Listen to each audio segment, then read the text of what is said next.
Okay, this is a reaction video. This is Mark Goldbridge, That's Football. The problem with Gary Neville, and I haven't seen this video, so I don't know what he's talking about here. I believe Gary Neville stuck his foot in his mouth again, but we'll find out.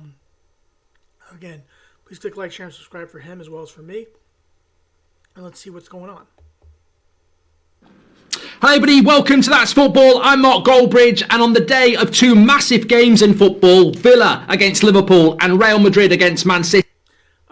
I think Villa and Liverpool is going to be a draw. That's my guess, but could be a Liverpool win. Going to be difficult for Villa, even at home, to beat Liverpool the way they're playing. But again, Liverpool didn't play very well against at home against Wolves. But we'll find out. I think Real Madrid's going to beat Manchester City. I think because as good as Manchester City is going forward, and they're terrible at the back. They can't defend to save their lives. So I think Liverpool draw or win. Manchester City lose to Real Madrid. Why are we doing a video? The problem with Gary Neville? Well, simply because tonight we will probably get biased commentary. And although it says Gary Neville in the title, I think it goes much bigger than this. So many examples to get into. Get your comments in as well. But for me, it sort of hit the iceberg at the weekend when I'm watching Manchester United play, and the live chat. Fortunately, I don't have to listen to the commentary. The live chat's going mad about Gary Neville, talking about Amorim and his tactics, and not talking about the bigger problems at Manchester United, like the Glazers and Ineos, maybe because... Well, look, there's times to talk about that, okay? But not during a game with Tottenham and Manchester. Look, I get bringing it up, but I don't listen to Gary Neville's commentary. I have other people. I think I have who do I have to listen to on, because we have it on NBC or on Peacock. And it's I think it's John Champion is usually the guy who's doing the lead commentary, and it's either guy used to play for Chelsea and guy made Arsenal, but I forget what their names are right now. But let's go on. He's conflicted, maybe because he's about to get into a big building project with Ineos and he can't call them out because he's working with them, in which case should he even be commentating on games? So I want to talk about that because what I found preposterous is when I did turn Sky Sports on for the post-match stuff, they spent about 5 minutes talking about protests for Spurs and why they are correct, but nothing about Manchester United. Are we being fed a propaganda by the mainstream? Well, it wouldn't be the first time. It happens in loads of other areas. But why is it acceptable? And why is it the standard of punditry is just getting worse and worse and worse? A few examples for you. Look at the game last week between Everton and Liverpool. At the end of the game, there's a lack of control from Liverpool. Van Dijk's trying to calm everybody down. Curtis Jones is pushing Decore. It's all kicking off. And I thought to myself, this was Arsenal. This would be reacted to very differently from certain... Yeah, I'm sure that. Lee Dixon is one of the guys who does it for NBC. I don't know if it's Lee Dixon. But yeah, I mean, again, there's time and a place to talk about these things. Now, I want to see what he has to say about... because, yeah, if it's Arsenal, it's a little bit different story. If it's Arsenal versus Liverpool or... ex-players on that Sky punditry team, but it doesn't get reacted like that because it's not Arsenal, and some of those players have a bias towards Arsenal. Maybe that's because they didn't like them as players. I don't know. Talking of Arsenal, you get... I believe, what's his name? Ryan Giggs used to say that Arsenal was the worst team to play against because of the way they played and how difficult they were. Basically just bad-mouthing Arsenal. That he hated playing against them. I don't know if Gary Neville has that feel. I mean, again, Gary Neville is a Manchester United guy through and through. He's a Manchester United. He loves Manchester United. That's his club. And yeah, he's right. He may not be suitable for doing Manchester United games. Martin Keown talking about De Ligt after the Spurs games, and I quote this. He says, "Look at De Ligt. The amount of money they spent on him, by the way, is almost obscene for a centre-half. He's playing like a robot. There's times he can clear the ball and he puts it out for a corner. This is De Ligt, who most Man United fans would say has been one of our better signings and looks pretty decent. But Yeah, I like De Ligt. I think De Ligt's done a good job for Manchester United. I'm an Arsenal fan. I don't know that I would agree with Martin Keown on that, but it's his opinion. He's entitled to it, but maybe he shouldn't be commentating on it. Martin Keown says De Ligt is overpriced and it's obscene. We paid £38.5 million for a 25-year-old. That's obscene. We paid £80 million for Harry Maguire. Let me just run through some of the most expensive deals in Premier League history. Maguire, 80 million. Vardiel, 80 million. Virgil van Dijk, 75 million. Fofana, 80 million. So we're paying an Declan Rice, 105 million. obscene amount for De Ligt at 25 for 38.5 million, and he's actually No, I don't agree with Martin Keown on that. been good. That is your mainstream punditry from yet another ex-player who is just very bitter towards Manchester United, who gets a platform to spew nonsense. But the issue is, Again, I don't know that he's bitter against Manchester United. Maybe he just didn't like the way De Ligt played. But again, I don't agree with him, but I understand where he's coming from. But look again. If he's still reliving that 2003 game at Old Trafford where he got on Ruud van Nistelrooy's case after missing a penalty, then that is what it is. But you get the Arsenal bias, you get comments like that. Fans are educated.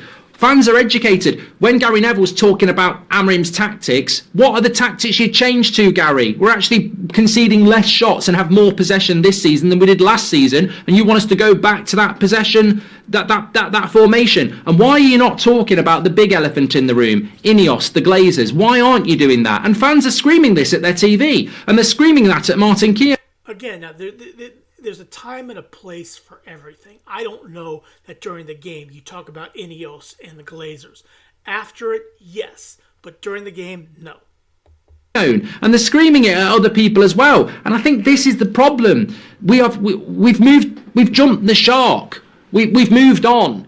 Like, fans are educated, interested, not only in their clubs, but in other clubs' interests as well. We want proper conversation. We don't want conflicts of interest. We don't want bias. And that is why, you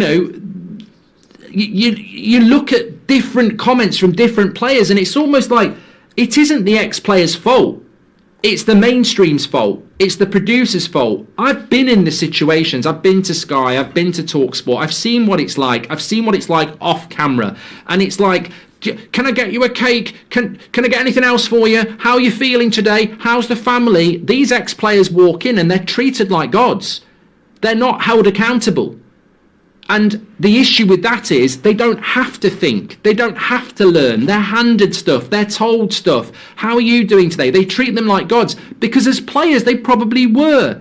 But as pundits, their opinion is no better than John down the pub. In fact, it's worse because John down the pub probably watches more football and forms his own opinions and educates himself. Whereas these people we get wheeled out every bloody day expose themselves as buyers and not educated. I saw Paul Scholes yesterday. Yeah, I'm not so sure about all of that, but there is a point to be made what he's saying. I agree. I do think some of what he's saying does make sense. Today talking about PSR and FFP, and he was like, I just don't understand why you can sell a young player for pure profit and that's a good thing to do. Well, it might be a bad idea, but it has actually been going on for years and years and years. Yes, it has. It has been going on. But look, Manchester United has picked two of Arsenal's youngsters and brought them into their academy. In fact, one of them actually made his debut against Tottenham.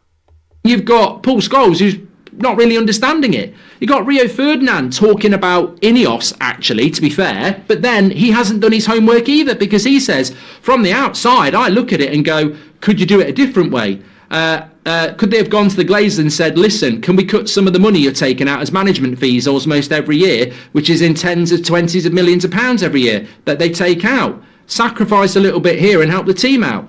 What management fees are you talking about, Rio? It's debt interest we're paying every year. We can't not pay that. So what he's basically saying is, I think he's getting muddled because he's going, Ineos should say to the Glazers, stop taking tens of millions of pounds out of the club every year. They're not taking tens of millions of pounds of club money out of the club. They've not done dividends for years. We're paying tens of millions of pounds on debt interest. We can't not pay that because we're paying interest on the debt that we have to pay. So again, it's this lack of education. And I just think football's moved on. And I think that, well, I'd be interested to read the comments because I just think there's so many people getting frustrated with it now. You know, you can have Robbie Savage talking about it, or Gary Neville, or Jamie Carragher, or Rio Ferdinand, or Graham Souness, or whatever. And it's like, I think 10, 20 years ago, this was fine because people didn't have the opportunity to go on social media and interact. But that interaction has boosted. You know, when it comes to social media, one of the good part about social media is it gives everybody a voice. The bad news is it gives everybody a voice as well. That's how you look at that. Boosted the level to a ridiculous level of conversation now, and you're still turning your telly on or listening to your radio and getting fed uneducated nonsense. And I actually feel sorry for the ex-players in a way because they walk in, their lives, a lot of these players are rich. A lot of these players want to play golf. They just want to turn up, get an easy gig. I mean, the amount of people who've said to me, yeah, they're making an awful lot of money just sitting there, giving their 2 cents, giving their their own 2 cents worth of information, and then going on living out the rest of their day. I mean, it just is what it is, and yeah.